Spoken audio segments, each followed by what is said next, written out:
de Zenit, sala central. Els informem que des de la prefectura s'ha activat el dispositiu Cronos, de reacció davant l'atemptat terrorista consumat.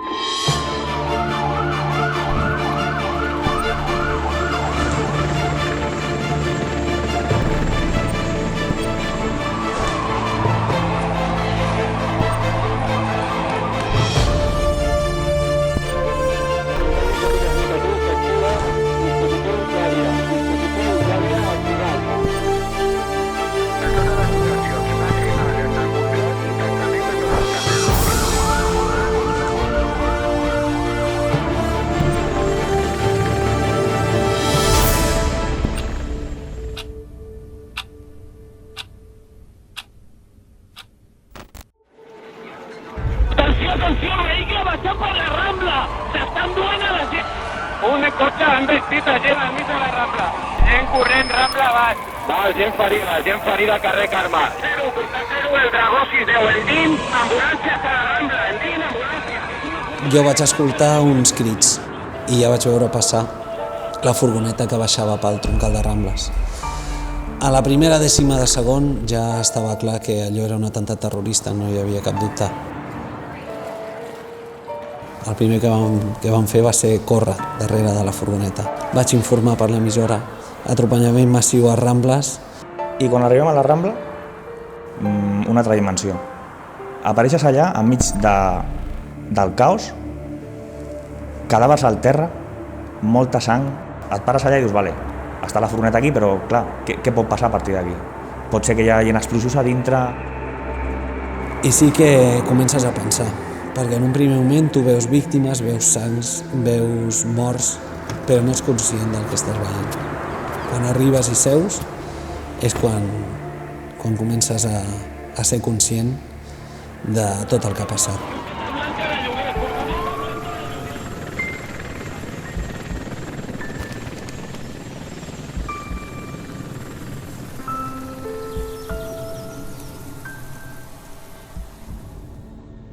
Tu tens por, molta por.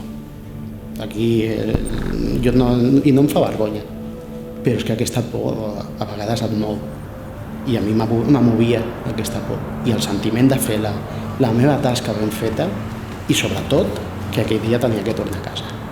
Aquell dia no em quedava jo allí, tenia que tornar a casa. Per tots els indicatius a l'escolta. Es donen directrius que s'activa el pla Cronos. Adrecin els indicatius als punts de control assignats a cada regió. Atropellament. A veure, 0, sisplau, el fem immediatament. Ara mateix ens acaben de dir des de sala d'Esplugues, Ford Focus hauria atropellat a la Bravo 23 a un company. La diagonal en aquell moment estava abarrotada, ja s'havia format un col·lapse total. De cop i volta es va sentir una frenada, jo vaig aixecar el cap i ja no recordo més que saltar cap amunt i un munt de negró, caure al terra, girar-me per mirar el company que tenia al costat i no veure'l. Hi havia molts cotxes a controlar, això sí que era brutal. O sigui, jo estava posat, diguem, al primer cotxe i mira, doncs va sortir el cotxe que no estava mirant en aquell moment. I ja després doncs ve la foscor. La foscor és una accelerada, això no se m'oblida mai, la cara del conductor mirant-nos i després només recordo flaixos. No poder caminar, no poder parlar, veure una companya estesa al terra com un drap.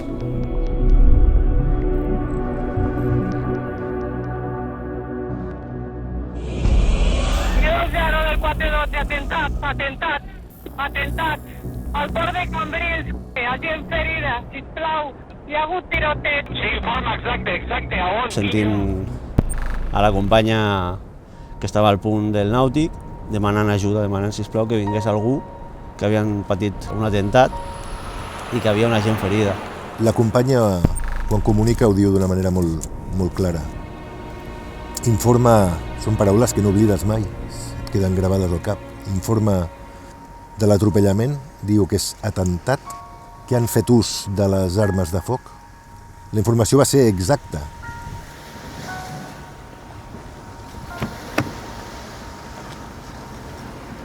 Sento el meu company que m'alerta, em diu cuidado, i la següent imatge que veig és un vehicle impactant a les meves cames. Quan es va fer difusió de la fotografia del presumpte conductor de la furgoneta que va realitzar els atropellaments, una persona de la població propera a Subirats va alertar de que hi havia un individu sospitós que li semblava que podia ser la persona, cosa que va resultar que així va ser. Val, prioritat a seguir, a la depuradora, cinturó explosiu. Vam rebre l'avís de que havíem vist un nou possible sospitós, un de tants avisos. Vam sortir del vehicle, vam caminar tan sols 5 metres i d'uns 30-40 metres va sortir una persona. Es va alçar la camisa ensenyant el que era un cinturó explosiu. No hi havia dubte. Va començar a cridar a l'Allahu Akbar, va començar a córrer cap a nosaltres. I tot va ser segurament molt ràpid per la resta de companys, però ja et dic, per nosaltres va ser algo etern, va ser etern. El vam veure, li vam donar l'alto i realment puc dir que ningú està preparat per això. I treure l'arma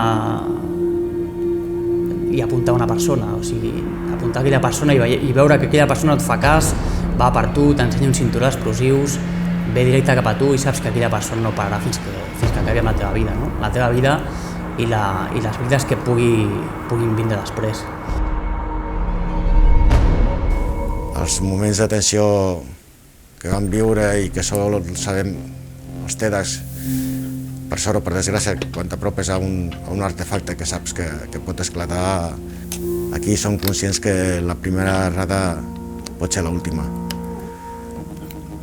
Em van demostrar tots els que formen part d'aquest cos una valentia i una professionalitat que va més enllà del que li pertoca. Necessitem serveis d'emergència urgents, serveis d'emergència urgents. S'ha rebut? Hi ha hagut una explosió i tindríem alguns ferits, som companys o bombers.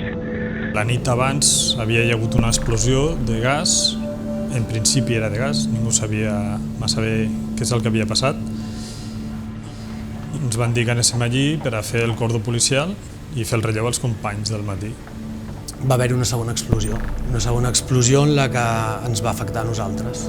Sents una detonació molt forta i jo recordo de mirar al cel tota una boira de pols. No hi sents de les oïdes i que tens companys ferits al terra estirats i que comencen a caure pedres de tots els tamanys. Tenim algun company greu.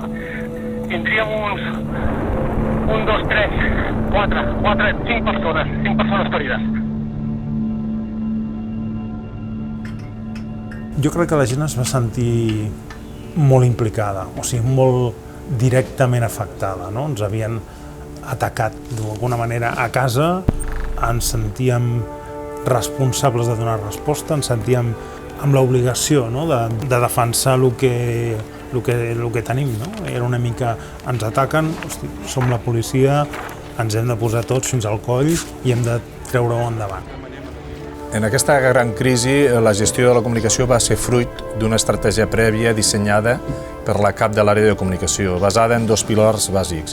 D'una banda, l'ús de les xarxes socials, principalment Twitter, i d'altra banda, un portaveu policial, en aquest cas el major del cos de Mossos d'Esquadra, que era l'encarregat de transmetre informació a la ciutadania, aportant professionalitat, seguretat i tranquil·litat. Bueno, quan et passa alguna cosa així, jo crec que te marca que hi ha un abans i un després. En el tema personal és pensar que avui hi ets i demà no hi ets. La nostra feina és així, tu surts a patrullar i no saps mai el que et trobaràs, no? Ser mosso d'esquadra se sent des del primer dia que et poses l'uniforme. Jo, per mi, la vocació la tenia clara abans i la tinc clara ara. I espero que tothom pugui sentir aquest sentiment de el que vam sentir tots en aquell moment i que ho poguéssim acabar d'agafar i continuar-lo en el temps, que encara ens queda molt de temps per treballar.